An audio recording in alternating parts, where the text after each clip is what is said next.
238. Hashtag holding on at Mr. Charlie Bird. Hashtag VerseTV 238C.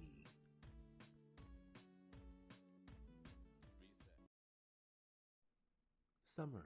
The first guy pictured broke up with the second guy after college because he wanted to wait until marriage, and the first guy told him that you will either give up that attempt or you will end up alone forever. But dot dot dot.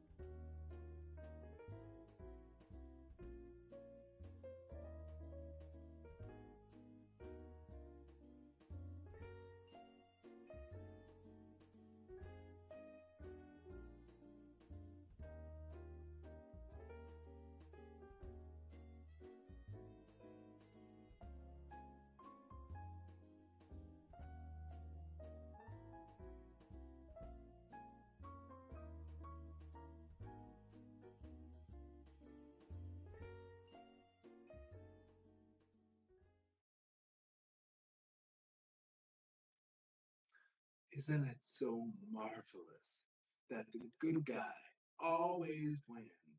When you do the right thing, you always, always, always come out on top. And I love my tops. I do. Oh my God, Aaron, I'm not. Don't you dare. I will. If you. Anyway. But yes, as far as that,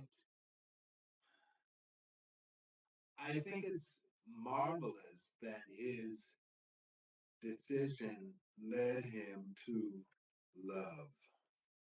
And he found his love. And they were able to break open the freshness seal of their virginity together. That's a beautiful thing. Yes, it is. And with that being said, I will say that kind of like why I loved X-Men as a kid. X-Men, the cartoon, X-Men the cartoon.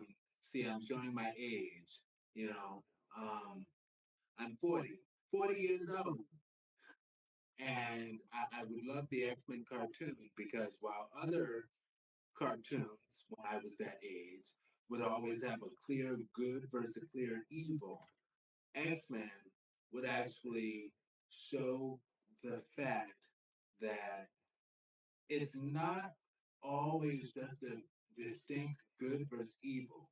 Most people aren't just trying to be evil for the sake of being evil, you know, just like, well, okay. And with X-Men, it's just that, yeah, they were on opposing sides, but they were just fighting for different things that they believed in. And I loved that about X-Men. I thought that was so cool of the show. Anyway, I remember an ex of mine. So, just like the Jessica Simpson song Heart of Innocence, that I love so very much, I have a gift for you. From that same album, something I held on to. While, yes, I was a thought in college, a self proclaimed thought, sexual exploration, I, through songs like that by Jessica Simpson, and also Destiny's Child Stay, through those songs, I was like, you know what? I might do a lot of oral with dudes, but there are certain things that I'm going to save. And I held on to those things that will remain nameless because this is, some people might be eating dinner. Actually, let me stop. But anyway, I decided to hold on to some things, and I did. And when I finally met the man that I thought I was going to marry, I gave it all up to him. And he, living in um, the world was not also a virgin, which was not a problem for me, but he was very experienced in everything that I had known of.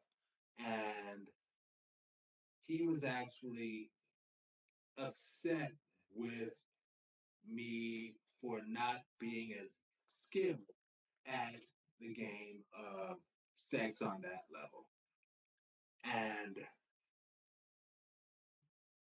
I think there's more to it than that, to the extent that I think the MS thing kind of partially played a role, even though at that time I wasn't even using any walking aids. It's just that I wasn't able to walk more than a mile.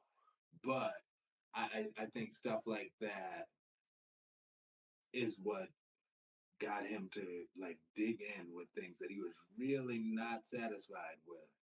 And that was one of the things, the sex thing. He was like, I know you like held on to it or whatever, but I don't feel like it's worth it. Not for me. I don't. I I wish that you had more experience so you could do me better. So you could do it better.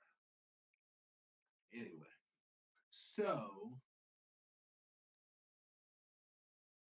also in terms of holding on to it for your righteous reasons. I remember not too long ago, I spoke with an Uber driver woman who was in her 50s and a virgin because she was saving it. And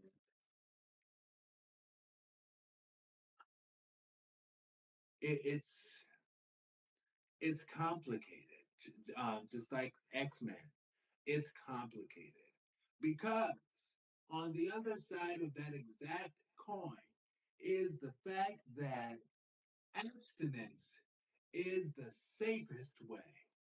Anything else, there's a possibility of STDs, STIs. There's a possibility of a whole